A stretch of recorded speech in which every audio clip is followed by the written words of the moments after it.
విజయ్ దేవరకొండ 14వ cinema title glimpse వచ్చేసింది. Title Ranabaali. 19వ శతాబ్దపు బ్రిటిష్ వారి ఆకృత్యాలకు కళ్లకు కట్టినట్టు చూపే ప్రయత్నంలా కనిపిస్తుంది. బ్రిటిష్ పాలనలో భారతదేశం ఉన్నప్పుడు ఎన్నో కష్టనష్టాలు గురైంది. ఎన్నో సంఘటనలు, దుర్ఘటనలు వెలుగులోకి రాకుండా చీకట్లోనే సమాధి అయిపోయాయి.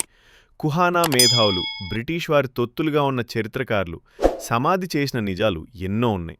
బ్రిటిష్ వాళ్ల ఆగడాలకు, అకృత్యాలకు అడిగే దిక్కు మొక్కు లేక భారతీయులు అల్లాడిపోయారు. అలాంటి ఒక చారిత్రక దుర్ఘటన 1873 నుంచి 78లో బెంగాల్, బీహార్ కరువు కాటకాలు. సొంత నేల మీద భారతీయులు కష్టపడి పండించిన పంటను కప్పం రూపంలో బ్రిటిష్ వాళ్లు బలవంతంగా స్వాధీనం చేసుకుని, కనీసం తినటానికి కూడా రైతులకు, వారి కుటుంబాలకు ధాన్యం ఇవ్వక, వారిని అనేక ఇబ్బందులకు గురిచేసి బెదిరించి అనేక లక్షల మంది చావులకు కారణమయ్యారు. ఇది వాస్తవం. ఈస్ట్ ఇండియా కంపెనీ పేరుతో వారు చేసిన దురాక్రమణాలకు అదుపులేదు, అడ్డులేదు, అడిగేవాడే లేడు. భారతదేశ చరిత్రలో జరిగిన ఒక మారణ హోమం ఇది. వెలుగులోకి రాక చీకట్లోనే కలిసిపోయిన చేదు వాస్తవం.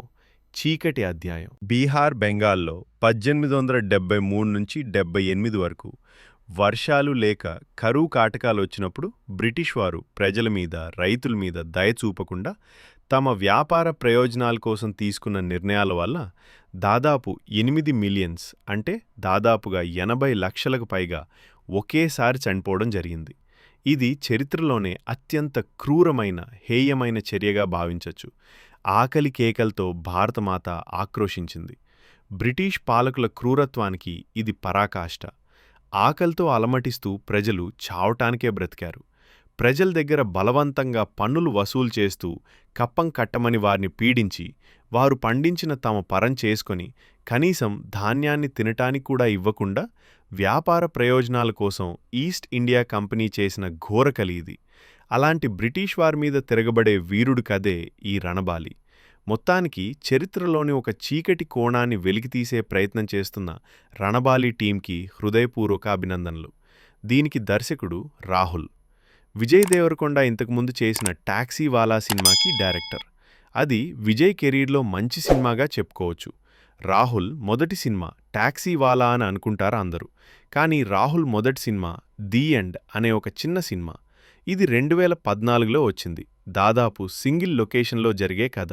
ఈ సినిమా ఒక హాలీవుడ్ సినిమాకి చాలా దగ్గరగా ఉంటుంది. అదే 1996లో వచ్చిన డయాబాలిక్ అనే సైకలాజికల్ థ్రిల్లర్. ఇందులో షారన్ స్టోన్ ప్రధాన పాత్రలో నటించింది. హాలీవుడ్ సినిమాల ఐడియా ఉన్న వాళ్ళకి బేసిక్ ఇన్స్టింక్ట్ సినిమా గుర్తుండే ఉంటుంది. అందులో హీరోయిన్ ఈ షారన్ స్టోన్. ఈమె అందాల ఆరబోత. ఈ సినిమాలో మామూలుగా ఉండదు.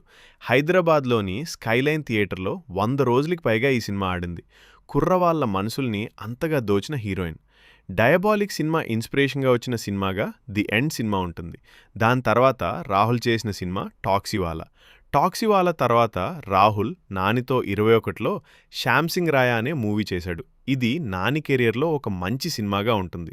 విజయ్ కెరియర్లో టాక్సీవాలా తర్వాత వచ్చిన Dear Comrade, World Famous Lover, Liger, Kushi, Family Star, కింగ్డమ్లు కెరీర్ పరంగా విజయ్కి ఊహించిన విజయాన్ని తెచ్చిపెట్టలేకపోయాయి. ప్రస్తుతం పూర్తవుతున్న సినిమా రౌడీ జనార్దన. దీంట్లో రష్మిక, కీర్తి సురేష్, కీర్తి శేట్లు నటిస్తున్నారు.